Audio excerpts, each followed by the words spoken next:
₹11,00,000 అంటే వాళ్ళ పెట్టిన దాని మీద చూస్తే దాదాపు 11 రెట్లు ఎక్కువ ఖర్చు పెట్టింది తెలంగాణ ప్రభుత్వం. అది మాత్రమే కాదు, వాళ్ళ కాంగ్రెస్ పార్టీ सिंसियरिटी వాళ్ళు మాట్లాడుతున్నారు. हम लोग 4,000 करोड़ बजट लगाएंगे. आप क्या करेंगे 4,000 करोड़? अभी अगर आप देखेंगे जिस कदर हमने परसेंटेज के हिसाब से अगर देखेंगे आप कितना परसेंटेज बढ़ा जब से तेलंगाना बना तब से अगर आज तक अगर आप देखेंगे ऑटोमेटिकली क्या होता है, इसी रेट पे बढ़ता गया तो तेलंगाना गवर्नमेंट अगर बीआरएस गवर्नमेंट रहेंगी ये बजट ऑटोमेटिकली 5,000 करोड़ हो जाता. आप क्या करेंगे 4,000 करोड़? आज जो बजट है तेलंगाना गवर्नमेंट जिस हिसाब से बढ़ाई, अगर आप उसका परसेंटेज इंक्रीज देखेंगे हर साल, आज ऑटोमेटिकली 5,000 हो जाता. तो आप इसीलिए हम हमारे मैनिफेस्टो में केसीआर भरोसा प्रोग्राम जो है उसमें साफ साफ सीएम साहब ने कहा कि हम बढ़ाते जाएंगे माइनॉरिटी वेलफेयर बजट. जिस कदर हम लोग बढ़ाते गए पिछले 10 साल आगे भी बढ़ाएंगे करके हमने कह दिया. तो आपकी 4,000 क्या है, 5,000 यहीं पे बन रहा. और एक बात मैं कहना चाहता हूँ भाइयों से बहनों से, आप एक मर्तबा देखिए कांग्रेस पार्टी का सिंसियरिटी. आज तेलंगाना में आके बोलते 4,000 करोड़ करेंगे, पर अगर आप देखेंगे कर्नाटक में जहां आबादी करीब करीब 1 करोड़ है वहां उनका बजट है 200 करोड़ 2,000 करोड़. और राजस्थान में जहां कांग्रेस गवर्नमेंट है जहां आबादी करीब करीब 80 लाख है वहां उनका बजट है 2,000 करोड़. और तेलंगाना में जहां आबादी है 50 लाख वो बोलते हैं यहाँ पे कि 4,000 करोड़ करेंगे, जबकि तेलंगाना गवर्नमेंट ऑलरेडी 2,200 करोड़ यहाँ पे बजट अलॉट करी. मैं हमारे भाइयों से बहनों से यही कहना चाहता हूँ, चाहे वो मुसलमान हो, क्रिश्चियन हो, सिख हो, जो भी माइनॉरिटी हो, आज तेलंगाना का सबसे ज़्यादा बजट है पूरे हिंदुस्तान में. तारीख में इतना बजट किसी ने नहीं दिया माइनॉरिटी वेलफेयर के लिए सिवाय केसीआर साहब.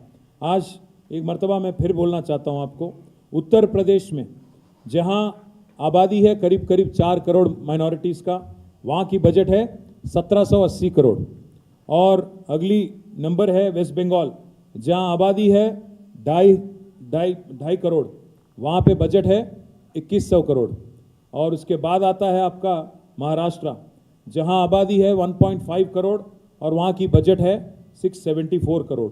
और उसके बाद आता है कर्नाटक जहाँ आबादी है 95 लाख टू 1 करोड़ और वहाँ की बजट है 2,100 करोड़. और उसके बाद आता है राजस्थान जहाँ की आबादी करीब करीब 80 लाख है और वहाँ की बजट है 1,900 करोड़. और तेलंगाना जहाँ की आबादी है सिर्फ 50 लाख, बहुत कम है, फिर भी यहाँ की बजट है 2,200 करोड़. इससे आप अंदाज़ा लगा सकते हैं कौन सिंसियर है कौन नहीं. मैं यही एक ही बात कहना चाहता हूँ, आज जो प्रपोजल इस डिक्लेरेशन में आपने दिया ये सरासर गलत है, सरासर बहुत डेंजरस है, ख़तरनाक है. इससे बीसीज और मुसलमानों के बीच में और बीसीज और माइनॉरिटीज़ के बीच में तनाव पैदा हो सकता है और अननेसेसरी एक सिचुएशन खड़ा हो सकता है. अच्छी बात नहीं है. एक बात, आज कांग्रेस पार्टी बोलती है कि हम ऑनरोरियम देंगे इमाम्स और मौज़न को. मैं पूछना चाहता हूँ, आज हिंदुस्तान में जहाँ कहीं भी आपकी गवर्नमेंट है, चाहे वो कर्नाटक हो, राजस्थान हो, हिमाचल प्रदेश हो, वहाँ दे रहे क्या आप? पहली मर्तबा केसीआर साहब ने ये फैसला लिया और उन्होंने ऐलान किया और आज 5,000 आज ऑनरोरियम दिया जा रहा है. हिंदुस्तान में कहीं भी कांग्रेस जहाँ भी गवर्नमेंट है वहाँ नहीं दिया जाता.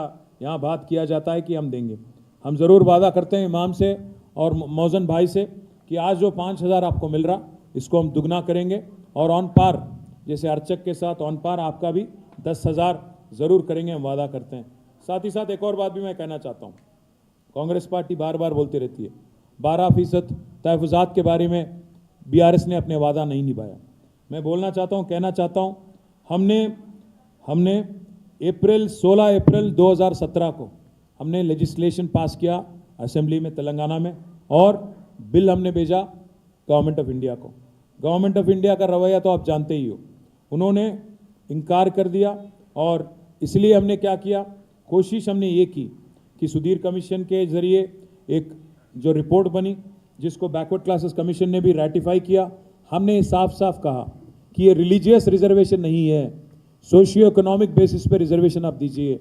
बार बार हमने कोशिश की, तब जाके फिर हमें एक इत्तला मिला, एक खबर मिला कि कहीं ये 12% रिजर्वेशन के चक्कर में आप 4% भी ना खो दो. इसीलिए हमने स्ट्रेटेजिकली हमने ये सोचा कि आगे 2024 में एक जब सेक्युलर गवर्नमेंट बनेगी जिसमें बीआरएस का एक अहम भूमिका रहेगा तो उसमें ज़रूर ये वादा निभाने की कोशिश, क्योंकि 2017 में हमने ये कानून पास किया तेलंगाना असेंबली में, तो निभाने की कोशिश पूरी तरह से तब करेंगे। और साथ ही साथ एक और बात भी मैं कहता हूँ, हमने वादा नहीं किया था हमारे मैनिफेस्टो में, पर हमने 2005 स्कूल हमारे माइनॉरिटी वेलफेयर डिपार्टमेंट के ज़रिए 2005 स्कूल और 2004 रेजिडेंशियल कॉलेज भी हमने चालू किया, तश्कील किया हमने माइनॉरिटीज़ के लिए। और करीब करीब 700 करोड़ हम खर्च कर रहे हैं हर साल बच्चों की तालीम के वास्ते, ताकि वो काबिल बने और दुनिया से मुकाबला करें।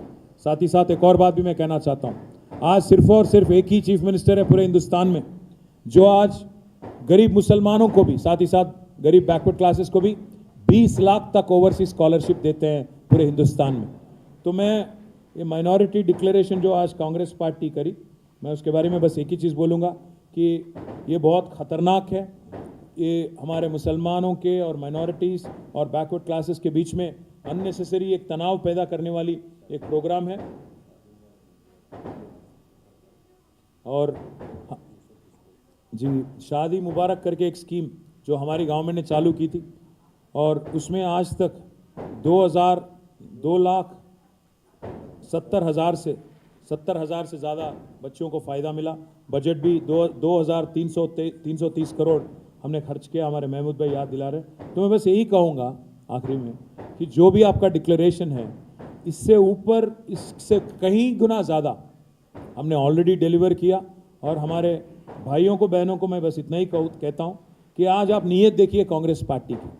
आप सोचिए एक मिनट के लिए कि जहाँ वो लोग सत्ता में, कर्नाटक में, राजस्थान में काम नहीं करते, वहाँ वेलफेयर नहीं करते, पर यहाँ आके बोलते हैं कि 4,000 देंगे, 4,000 करोड़ देंगे, ये करेंगे, वो करेंगे। आप ज़रा एक बार पूरी तरह से छानबीन करें डिक्लेरेशन का और साजिश आप समझें। और यहाँ पे जो बीजेपी से ताल्लुक़ रखने वाला पीसीसी प्रेसिडेंट जो है, उसका आइडियोलॉजी और लग रहा है कि बीजेपी का आइडियोलॉजी और कांग्रेस का आइडियोलॉजी तेलंगाना में मिला जुला है। मैं एक और किस्सा भी आपको सुनाता हूँ। आज जहाँ राजा सिंह लड़ रहा है, जहाँ बंडी संजय लड़ रहा है, जहाँ धर्मपुरी अरविंद लड़ रहा है, कांग्रेस ने पूरी तरह से जानते हुए, पूरी तरह से वाकिफ होते हुए, वहाँ पे बहुत ही वीक कैंडिडेट उन्होंने ठहराया। आज गोशा महल में एक बहुत ही वीक कैंडिडेट, करीमनगर में वीक कैंडिडेट, इन तीनों का आज लिख लो आप, इन तीनों का जमानत जब्त हो जाएगा। जानते हुए पूरी तरह एक वीक कैंडिडेट को एक मैच फिक्सिंग में उन्होंने वहाँ पे ठहराया। आप एक बार जानकारी लीजिए, आप एक बार ये डिटेल लीजिए। कुरुटले में, साथ ही साथ करीमनगर में और गोशामल में। इससे कांग्रेस पार्टी का नियत साफ होता। మేము అందరికి చెప్పేది ఏంటంటే, ఇదొక కుట్రలాగా కనబడుతోంది। కాంగ్రెస్ పార్టీ కావాలని బలహీన వర్గాలకి, మైనారిటీలకు మధ్యన పంచాయతీ పెట్టే ఒక ప్రయత్నం చేస్తున్నట్టు కనబడుతున్నది। ఉద్దేశపూర్వకంగానే ఈ డిక్లరేషన్లో అక్కరలేని బీసీ జనగణన గురించి మాట్లాడి, ఆ జనగణనలో ముస్లింలను కూడా చేర్చడం అంటే 100% ఇది బీసీలకు, మైనారిటీస్కి పంచాయతీ పెట్టే ఒక పనికిమాలిన డిక్లరేషన్లా కనబడుతున్నది। 100% ఇది ఒక కుట్ర, బీజేపీ ఐడియాలజీతో ఉన్న ఒక అధ్యక్షుడు ఇక్కడ ఉన్నందుకు మరి బీజేపీ ఒకవైపు పాస్మాందా ముసల్మాన్ అంటే, ఈయన కూడా అదే పద్ధతుల్లో బీసీలకు, ముస్లింలకు పంచాయతీ పెట్టే ఒక ప్రతిపాదన తెచ్చినట్టు కనబడతా ఉందని చెప్తూ, మేము ఆల్రెడీ చేసిన ఎన్నో పనులు ఇవాళ వాళ్ళు కొత్తగా చేస్తామని చెప్పడం హాస్యాస్పదం అని చెప్పి కూడా నేను మీ అందరికీ విజ్ఞప్తి చేస్తూ, మళ్ళొకసారి ఈ కుట్రను తెలంగాణ మైనారిటీలు అర్థం చేసుకోవాలని చెప్పి కూడా నేను వారికి హృదయపూర్వకంగా విజ్ఞప్తి చేస్తూ, దీని మీద ప్రతి